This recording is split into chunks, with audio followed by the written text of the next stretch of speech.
네, 발달 심리학 5월 1일 1차시 수업 시간입니다. 자, 우리 이제 중간고사 이후에 우리 발달 심리학 수업 내용은 우리가 이제 텐의 발달까지 우리가 살펴보았고, 이 발달에 대해서 이제 사람이 이제 태어났을 때 우리가 흔히 말하는 처음에는 사람이 언어를 사용할 수가 없죠. 왜냐하면은 이 언어라는 것은 우리 학습을 통해서 우리가 이제 우리에게 주어지는 것이기 때문에 그 나라에서 태어났다고 해서 그 나라에서 그냥 자동으로 언어가 되는 건 아니죠. 왜냐하면은 받아들이고 학습이 된 상태에서 그것이 표현이 되기 때문에, 그래서 한국에서 태어났다 하더라도 이 언어를 배워야 되는 그 시점에 뭐 가장 대표적인 케이스로 우리나라에도 보면은 이제 태어나서 뭐 해외로 다른 나라로 좀 뭐 좋지 않은 사례이긴 하지만 입양되는 경우가 있잖아요. 뭐 지금도 아직 우리나라에서는 입양이 되고 있지만, 하지만 제일 예전 같은 경우는 입양이 많이 되었잖아요. 입양이 되면은 대한민국에서 태어났지만 쉽게 말하면은 이 뭐랄까요, 모든 유전적 요인은 다 대한민국 이 유전적 요인을 가지고 있지만 한국말을 하나도 하지 못하는 입양인들이 많이 있잖아요. 한국에서는 태어났지만 이 언어를 사용하는 그 문화에서 살다 보면 그 언어 문화를 이제 가지게 되거든요. 뭐 이건 너무나 잘 아시는 것처럼, 자, 그래서 이 사람은 제일 먼저 태어나게 되면은 우리는 먼저 뭐를 하게 되냐면은 소리를 내게 되죠. 짐승들은 소리를 내는 것이, 그들은 이제 말을 하는 게 아니잖아요. 하지만 사람은, 물론 짐승들도 자기들 세계에서는 그게 언어로 소통이 되겠지만, 우리 인간이 보았을 때는 이제 그래서 우리가 새가 말을 한다 하지 않잖아요. 새가 소리를 낸다 그러고, 그 짐승 소리라지 짐승 말이라고 하진 않거든요. 우리 사람들도 보면은 지금 저는 이제 지금 말을 하고 있잖아요. 우리 선생님들은 지금 수업 시간에 말을 듣는 거고요. 이 언어를 사용하기 때문에. 하지만 우리도 사람도 소리를 낼 때가 있을까 없을까요?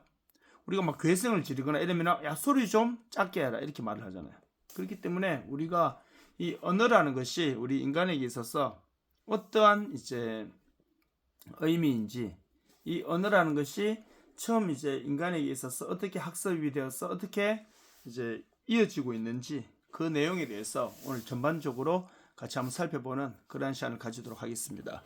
그래서 이 지금까지도 우리가 사실 다른 뭐 학과도 자기 분야의 전공 과목이 또 이제 용어가 좀 어려운 용어들이 이제 등장하게 되면은 사실 그 학문이 이 대학 고등학문, 최고 고등학문이라고 하는 이 대학 수업이 뭐 어려운 이유가, 다른 교과목이 다른 이제 학문에 비해서 어려운 이유가, 사실 우리가 이 전문 용어가 많이 나오면은 먼저 이 우리가 어렵다고 생각해 버리거든요.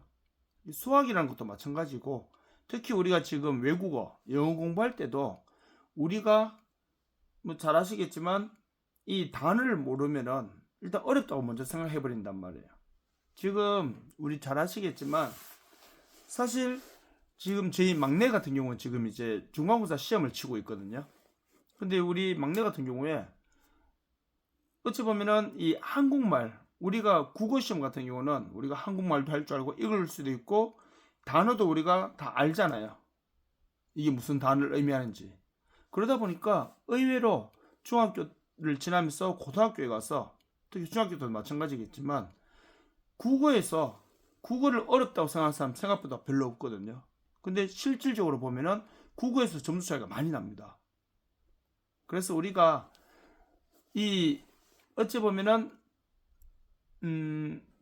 우리에게 익숙하다고 해서 그것이 쉽다라고까지 우리가 이어질 수는 없겠지만, 우선 우리에게 익숙하게 보여지는 것은 우리가 쉽게 접근할 수는 있거든요. 그렇기 때문에 여러분들이 지금 이제 이번 챕터, 네 번째 챕터에서 보면은 조금 뭐랄까요, 이 용어가 우리가 지금까지 또 많이 들어보지 못한 용어들이 조금 나올 거야 아마. 그렇지만 그 내용을 또 보면은 그렇게 어려운 내용은 아니거든요. 그래서 우리 선생님들이 너무 어렵게 생각하지 마시고 바로 보시고 이해하시면서 그렇게 학습을 하셨으면 좋겠습니다. 자, 그러면은 첫 번째 내용을 잠시 보면 이렇습니다. 자, 먼저 이 언어의 구성 요소에 대해서 살펴보는 그런 시간을 먼저 가지도록 하겠습니다. 자, 이 언어의 구성 요소는 뭐 다양하게 우리가 표현할 수 있겠지만, 자, 먼저 크게 봤을 때 의문론적 발달과 의미론적 발달, 구문론적 발달, 그리고 활용론적 발달. 말이 좀 어렵죠, 지금요. 자, 그런데 이 내용을 보면은 크게 어렵지는 않거든요. 그래서 우리가 사실은 의문론적 발달은 뭐다 하면서 막 외울 필요까지는 없지만, 사실은 우리가 또 이제 상담을 우리가 공부하면서 또 특히 우리 선생님들이 이 상담하시는 분들은 물론 이제 아동 전문 상담사가 있고 청소년 전문 상담사가 있고 성인, 노인 이렇게 전문 영역의 상담사가 있지만, 그렇다고 해서 아동 전문 상담사가 어르신들을 상담하지 않는 건 아니거든요. 그렇기 때문에 우리가 이 학문적으로는 일단 여러 이론적인 내용들을 우리가 좀 더 학습할 필요는 있겠죠, 분명히. 자, 그래서 이 언어의 구성 요소에 대해서 보면은 먼저 의문론적 발달. 자, 내용 볼까요? 우리의 한국말은 이 세종대왕이 우리 한국말을 이 한글을 만들었잖아요. 제가 예전에 수업 시간에 한번 말씀드렸는 것 같은데, 이 우리나라의 전통적인 어찌 보면은 우리나라의 고유 문화, 대한민국이 자랑할 만한 최고의 문화를 하면은 이 한글이 되겠죠.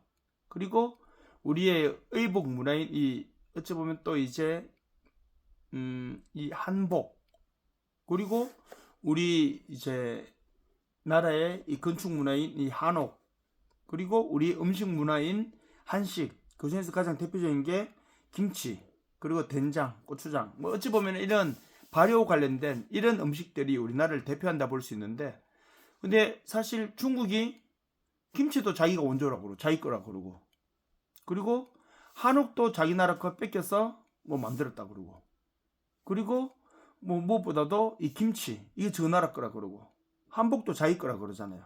심지어 이 국민성이 좀 이상한지 누구도 자기 나라 사람이라고 말하는 줄 아십니까?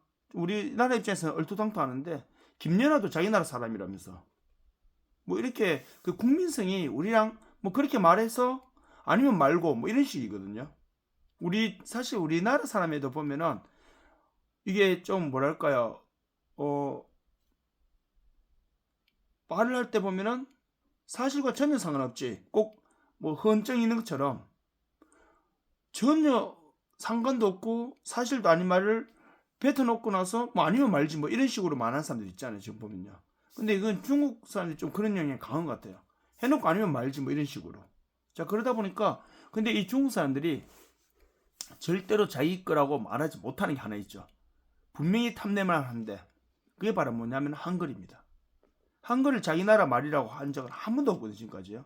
왜냐하면은 세종대왕이 한글을 만들 때 제일 처음 훈민정음 해례본에 보면 뭐라고 시작하죠? 나라 말씀이 둥기게 달아 문자로 서로 삼았대 아니할세, 뭐 이렇게 시작하잖아요. 그 말이 바로 뭐예요?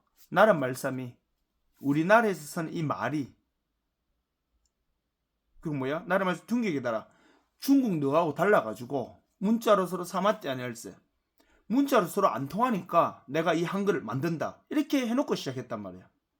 그래서 우리 말이 중국 너하고 달라가지고 문자로 서로 안 통하니까 내가 우리말 만들게, 이렇게 해놓고 한글을 만들어 놓으니까 중국이 저 거라고 말은 절대 못하고 있죠, 지금요. 이 훈민정음 해례본 첫 줄 이것 때문에. 그래서 세종대왕이 진짜 몇백 년을 내다보고 만들었는지 우리가 굉장히 또 감사해야 될 일이죠. 자, 그런 의미에서 본다면은 세종대왕이 한글을 만들 때 우리나라는 모음과 자음이 합쳐져서 이게 뭐가 되죠? 모음. 그래서 뭐 예, 이오 이런 식으로 이 모음인과 자음이 합쳐져서 하나의 말이 만들어진다고 그래요. 그것이 소리가 돼서 나오게 되죠. 그래서 의문론적 발달이라는 거는, 물론 영어는 이 철자가 합쳐져서 얘들은 뭐가 되죠? 이 단어가 만들어지잖아요. 예를 들어서 뭐 애플 같은 영어 단어 같은 경우는 APPLE 이렇게 해서 이 단어 철자들이 합쳐져 가지고 이 말 그대로 이제 문장 단어가 되는 것처럼, 철자가 합쳐서 되는 것처럼, 근데 우리나라는 모음과 자음이 합쳐져 가지고 하나의 소리가 되면서 하나의 단어가 만들어지잖아요. 그래서 의문론적 발달인 거는 모음과 자음의 소리와 이것이 합쳐졌을 때 어떤 소리가 나는지 알게 되는 거. 그것이 바로 의문론적 발달입니다. 그래서 우리가 어린 아이들이 처음 태어나서 또는 처음 이제 말을 배우게 되면은 대개 보면은 이 문장을 단어를 말하지는 못하잖아요. 그래서 우리 처음에 한글 배울 때 어떻게 합니까? 기역과 아가 합쳐져서 가가 되죠. 그리고 미영과 아가 합쳐서 나가 되죠. 가나다라 마바사 막 이렇게 만들잖아요. 그 다음에 어떻게 합니까? 왜 우리가 이제 된소리 발음. 그래서 이렇게 우리가 상시옷 발음도 하게 되고 쌍기역 발음도 하게 되고. 자, 그래서 우리나라 이 의문론적 발달이라는 거는 모음과 자음의 소리와 이것이 합쳐졌을 때 소리가 나는지 알게 되는 거. 이것이 의문론적 발달이고요. 이제 의미론적 발달 한번 보세요. 의미론적 발달이라는 거는 자, 각각의 사물이 서로 다른 이름을 가진다는 것을 이제 깨닫는 거. 이게 우리 저 뒤에 가면 이제 여러 사례로도 이제 다시 등장하거든요. 보시면은 뭐 잘 아시겠지만 처음에 아이들은 하늘에 날아다니는 걸 다 새라고 그래요. 다 새라고 그러잖아요. 근데 그 새를 보고 이제 어떻게 되죠? 어느 순간에는 저거는 새지만은 저거는 까치. 저거는 참새. 그리고 네 발 달린 짐승이 다니는 걸 보고 우리 다 뭐라 그러죠? 우리 어린아이들이 보면 다 뭐라 그러죠? 다 어린아이들은 네 발 달린 짐승을 보고 그냥 하나의 동물로만 인식하죠. 그리고 예를 들어서 뭐 집에서 반려견을 키우는 경우에는 예를 들어서 자기 집에 멍멍이라고 그러잖아요. 근데 이 멍멍이라는 이 어린아이가 멍멍이라고 네 발 달려서 다니고 있으니까 근데 밖에 나와서 보면 네 발 달린 걸 다 처음에 뭐라 그럴까? 다 멍멍이라고 그러죠. 자, 그러다가 어느 순간 되면요. 각각이 다 뭐가 되는 거죠? 다른 이름을 가지고 있다는 걸 어느 순간 이제 알게 되죠. 뭐 예를 들어서 뭐 집 안에서도 꼭 이 살아있는 동물이 아니더라도 집 안에서도 다 자기한테서는 뭐 이거 처음엔 이거 저거 이렇게만 하잖아요. 그러다가 어느 순간에는 이거는 뭐 이렇게 애들이 하나씩 사람이 이제 그 사물에 대한 이름을 알아가게 되잖아요. 결국 뭘까요? 거기에 부여된 의미를 안다 볼 수 있게 됐죠.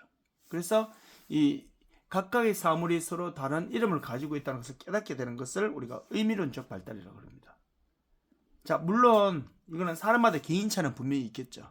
그리고 좀 안타깝지만 이 발달의 장애를 가지신 분들은 지금 제가 말씀드린 의문론적 발달과 의미론적 발달 그리고 이어지는 이런 발달들의 발달하는 과정에서 이 고착 현상과 그리고 발달의 이 문제가 좀 개인차는 있겠지만 발달의 장애를 가지신 분들은 일반적인 이 순서로 가기에는 순서라기보다는 일반적인 이 뭐랄까요 발달이 잘 제 속도대로 안 될 수도 있을 가능성이 높겠죠. 일단은요.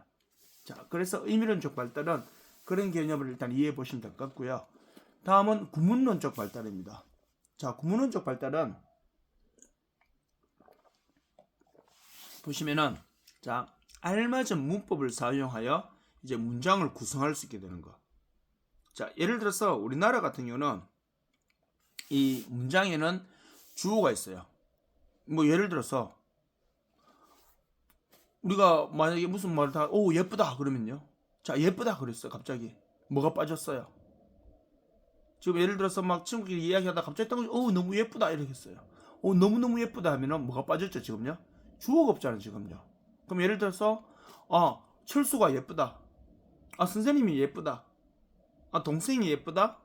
아니면 할머니가 예쁘다. 뭐 이렇게 주어가 있어야 되는데 그 사람 쉽게 말하면 가르치는 이 주어가 있어야 되는데 아니면 동물 저 강아지가 예쁘다. 이런 식으로 주어가 있어야 되는데 우리가 제일 처음에 우리가 이 언어를 배우고 그런 것을 할 때는 누구나 마찬가지겠지만 바로 처음부터 그렇게 발달을 잘 하지는 못하잖아. 그렇죠? 그래서 이 의문론적 발달과 의미론적 발달을 지나오면서 이 구문론적 발달을 통해서 이제는 이 모음과 자음을 통해서 소리를 내면서 각각이 가지고 있는 이제 이 이름에 대한 의미도 깨닫게 되면서 문장이 이제 이어지는 거죠. 그래서 우리가 영유아 건강검진 아마 지금 우리 자녀들을 이제 양육하고 있는 물론 자녀들이 저처럼 이제 성인 나이로 이미 중년 이상이 장성했는 그런 우리 선생님 분들은 어릴 때 자녀들이 영유아 검진 받고 뭐 이런 우리나라 그런 시대가 아니었잖아요. 근데 지금 예를 들어서 우리 뭐 지금 보면은 자녀가 지금 뭐 중학교 고등학교까지 두신 자녀 우리 반대표 우리 손유진 선생님이나 김난 선생님이나 또 우리 선생님들 같은 경우에 보시면은 자녀들이 아직 어리잖아요. 청소년기고 그리고 아직 이제 학년기 자녀들 이런 경우에는 뭘 하냐면은 영유아 건강검진을 했단 말이에요. 그래서 영유아 건강검진 할 때 보면은 어린 나이 때 지금이야 이제 또 많이 이제 중고등학생들은 많이 컸으니까 신체 발달 관련된 걸 이제 정상적으로 지금 다 웬만큼 자랐잖아요.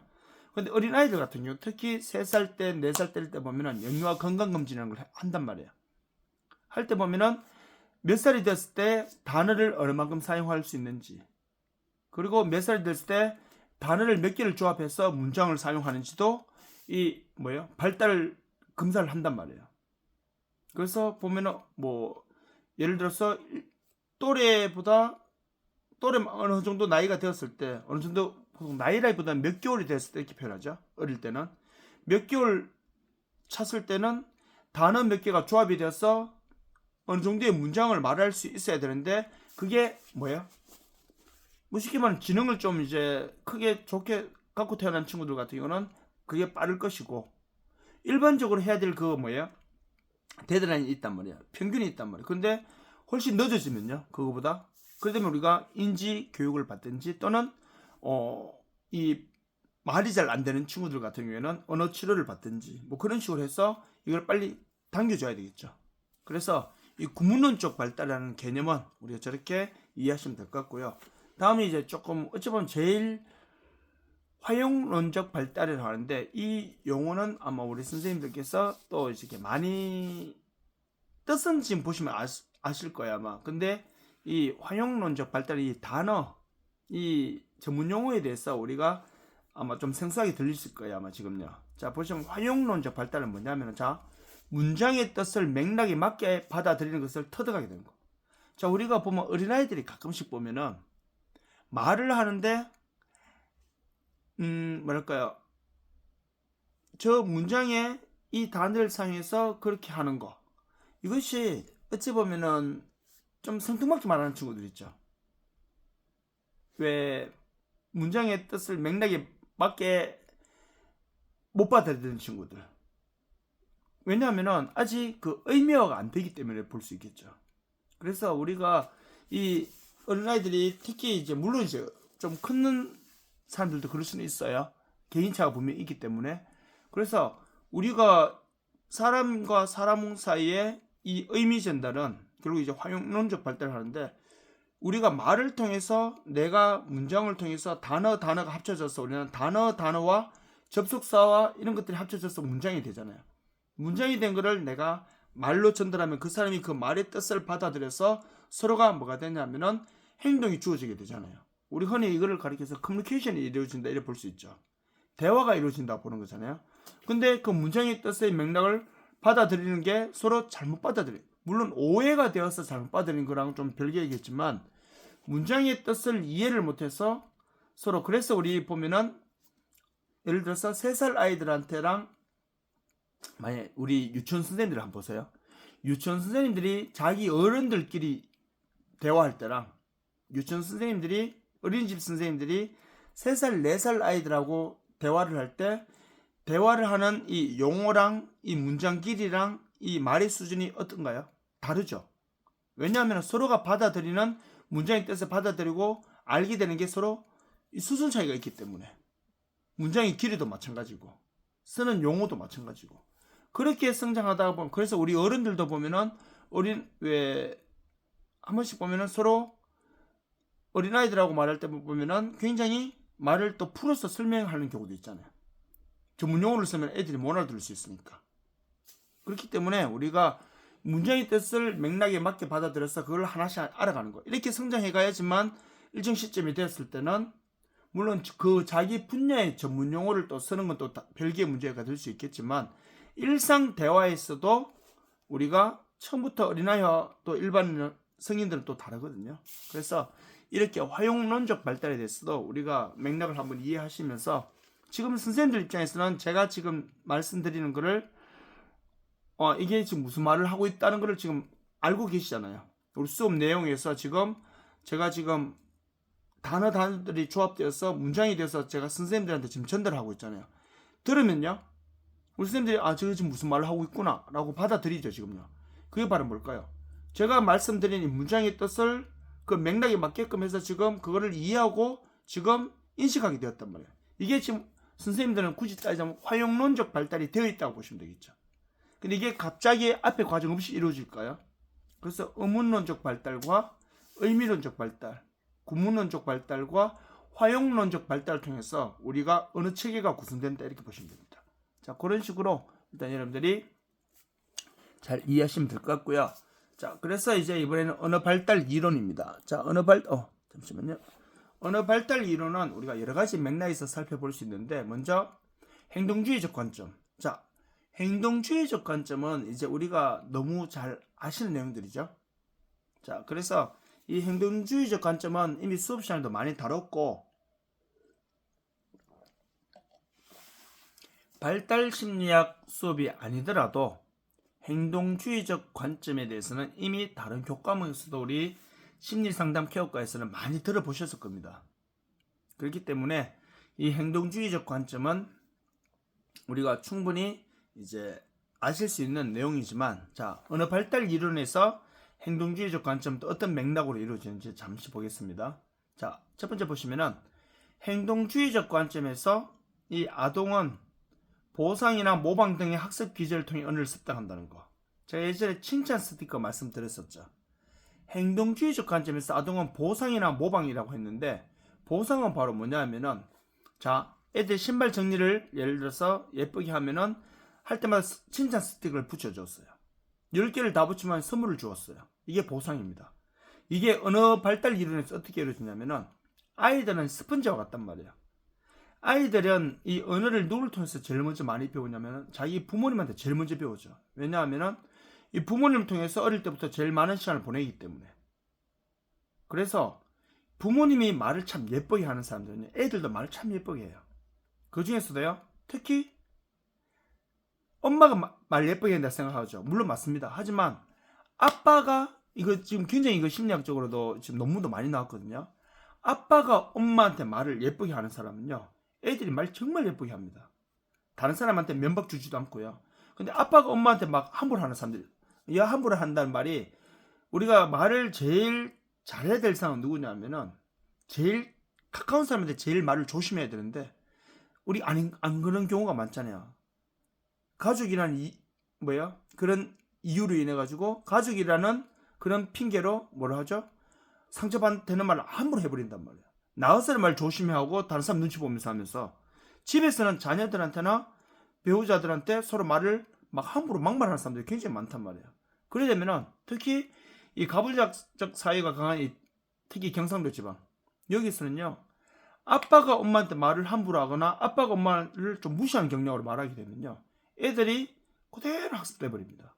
그래서 애들이 말 참 예쁘게, 특히 어린아이들 양육하는 우리 선생님들 같은 경우에는 아빠가 엄마한테 말을 예쁘게만 하면요, 애들은 자동으로 예쁘게 돼버려요. 되게 예쁘게 합니다. 배려하고, 쉽게 말하면 배려도 하고, 그리고요, 감싸주기도 하고, 서로 이렇게 이해하기도 하고, 그런 것들이 애들이 발달한 거는 아빠가 엄마한테 하는 거. 물론 엄마도 아빠한테 굉장히 쉽게 말하면 막 그 아빠의 권위를 막 무너뜨리는 경우도 요즘 많잖아요. 막 말로써 아빠 권위 다 무너뜨려버리고 아빠를 막 무시하는 경향. 그래서 부부간에 서로가 존중해주고 서로가 서로에 대해서 아름다운 애착 관계에서 서로 존중하는 말을 쓰게 되면요, 무조건 존댓말, 존칭을 써야 한다 말은 의미는 아니거든요. 서로 위하고 서로 말을 예쁘게 하는 경우 자녀들이 그대로 학습돼 버리죠. 그렇기 때문에 아동은, 그래서 우리가 보면 말을 예쁘게 하기 위해서 너 이렇게 예를 들어서 부쩍 강화도 있겠죠. 너 이렇게 욕을 한다거나 아니면은 막 이렇게 괴성을 지른다거나 막 그래야 되면은 너 예를 들어서 스틱 하나씩 뗀다거나 아니면은 말을 예쁘게 하거나 이런 식으로 했을 때는 바른말 고운말 썼을 때 또 스틱을 붙여준다거나 이러면은 그에 대한 보상으로 애들이 또는 뭐를 보고 따라하면서 모방, 그러면서 여러 가지 학습 기제를 통해서 언어를 계속 배우게 되는 거죠. 그리고 아동의 말에 대한 부모의 반응이 아동의 발성과 언어 발달에 큰 영향을, 이건 아까 금방 말씀드렸던 거, 이걸 사례 들으면 되겠고요. 행동주의적 관점의 한계점. 자, 행동주의는 제일 밑에 줄 보세요. 복잡하고 정교한 문법을 습득하는 것을 설명하는 것이 제한적이다. 왜냐하면 행동주의적 관점은 보고 배운 대로 모방돼서 나타나기 때문에 굉장히 정교하게 이루어지는 것에 대해서는 조금 한계가 있을 수 있다라고 그렇게 보시면 될 것 같습니다. 자, 여기까지가 우리가 지금 이제 이 5월 1일 수업에 대한 1차시 내용이고요. 이제 2차시 내용은 이제 이어서 계속 학습하도록 하겠습니다. 자, 2차시 시간에 뵙도록 하겠습니다.